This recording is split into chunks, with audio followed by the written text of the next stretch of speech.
नंदिकेश्वर बोले नारद जी, इसके बाद मैं प्रयाग के महात्म्य का वर्णन कर रहा हूँ, जिसे पूर्व काल में महर्षि मार्कंडेय ने पांडुपुत्र युधिष्ठिर से कहा था। जब महाभारत युद्ध समाप्त हो गया और कुंती पुत्र युधिष्ठिर को राज्य प्राप्त हो गया, इसी बीच कुंती नंदन महाराज युधिष्ठिर भाइयों के शोक से अत्यंत दुखो होकर बारंबार इस प्रकार चिंतन करने लगे, हाय, जो राजा दुर्योधन 11 अक्षौहिणी सेना का स्वामी था, वो हम लोगों को अनेकों बार कष्ट में डालकर अपने सभी सहायकों के साथ काल के गाल में चला गया। श्री कृष्ण का आश्रय लेने के कारण केवल हम 5 पांडव ही शेष रह गए हैं। गोविंद, हम लोगों ने भीष्म, द्रोण, महाबली, कर्ण और पुत्रों एवं भाइयों समेत राजा दुर्योधन को मारकर जो अन्य शूरमानी नरेश थे उन सबका भी संहार कर डाला। ऐसी परिस्थिति में हमें राज्य से क्या लेना है अथवा भोगों एवं जीवन से ही क्या प्रयोजन है? हाय, धिकार है, महान कष्ट आ पड़ा। ऐसा सोचकर राजा युधिष्ठिर व्याकुल हो गए और निश्चेष्ट एवं उत्साह रहित हो कुछ देर तक नीचे मुख किए बैठे ही रह गए। जब राजा युधिष्ठिर को पुनः चेतना प्राप्त हुई तब वे इस प्रकार सोचने लगे, ऐसा कौन सा विनियोग, प्रायश्चित, नियम, व्रतोपवास अथवा तीर्थ है जिसका सेवन करने से मैं शीघ्र ही इस महापातक के पाप से मुक्त हो सकूंगा अथवा जहाँ निवास कर मनुष्य सर्वोत्तम विष्णु लोक को प्राप्त कर सकता है? इसके लिए मैं श्री कृष्ण से कैसे पूछें, क्योंकि उन्होंने ही तो मुझसे ऐसा कर्म करवाया है। दादा धृतराष्ट्र से भी किसी प्रकार नहीं पूछ सकता, क्योंकि उनके 100 पुत्र मार डाले गए हैं। ऐसा सोचकर धर्मराज युधिष्ठिर व्याकुल हो गए। उस समय सभी पांडव भ्रातृ शोक में निमग्न होकर रुदन कर रहे थे। उस समय राजा युधिष्ठिर के समीप जो अन्य महात्मा पुरुष आए थे तथा कुंती,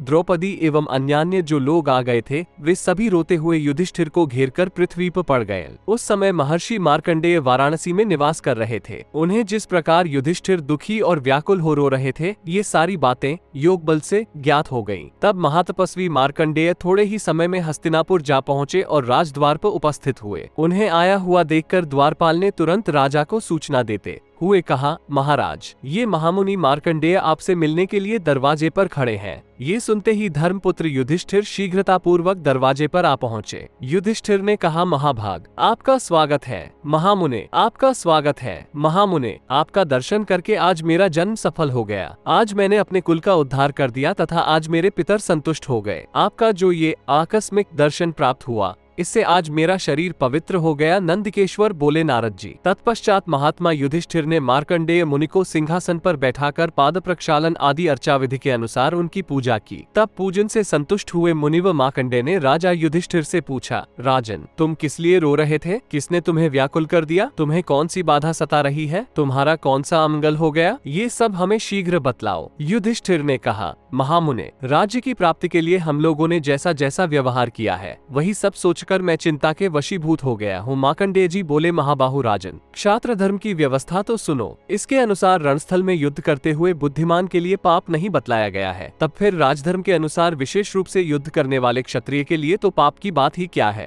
हृदय में ऐसा विचार कर युद्ध से उत्पन्न हुए पाप की भावना को छोड़ दो। तदनंतर राजा युधिष्ठिर ने मुनिव मार्कंडेय को सिर झुकाकर प्रणाम किया और विनम्रता पूर्वक समस्त पापों का विनाश करने वाले साधन के विषय में प्रश्न किया। युधिष्ठिर ने पूछा, महाप्राज्ञ, आप तो नित्य त्रैलोक्यदर्शी हैं, अतः मैं आपसे पूछ रहा हूँ, आप संक्षेप में कोई ऐसा साधन बतलाइए जिसका पालन करने से पाप से छुटकारा मिल सके। मार्कंडेय जी बोले, महाबाहु राजन, सुनो, पुण्यकर्मा मनुष्यों के लिए प्रयाग गमन ही संपूर्ण पापों का विनाश करने वाला सर्वश्रेष्ठ साधन है।